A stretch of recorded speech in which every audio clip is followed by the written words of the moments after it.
Detectives from St. Joseph County's Special Victims Unit served a search warrant at the abortion clinic near Ironwood and State Road 23. We've learned those detectives took paperwork from Dr. George Ulrich Klopfer.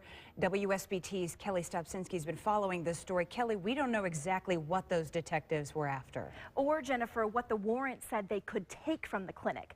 SVU took that paperwork yesterday afternoon, made copies, then returned the originals today. And this investigation, just one of several involving Dr. Klopfer.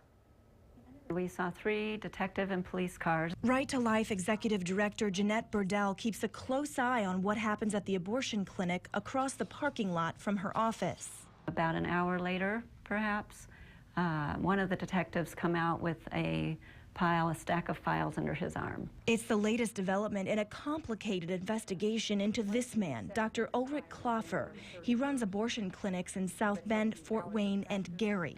I think that's good that some activity is finally happening. Last fall, Right to Lifers in those 3 cities filed complaints with local prosecutors and Indiana's Attorney General.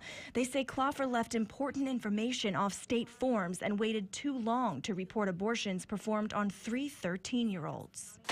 And in this complaint, Right to Life believes Klopfer is not following Indiana law. It requires him to have a backup doctor in St. Joseph or a surrounding county to cover him when he's home in Illinois.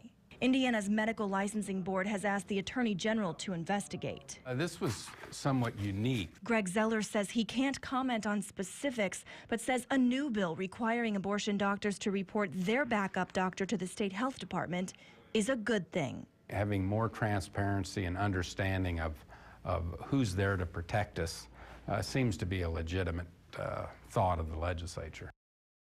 Governor Pence still has to sign that bill into law. Dr. Klopfer is also facing a misdemeanor charge in Lake County.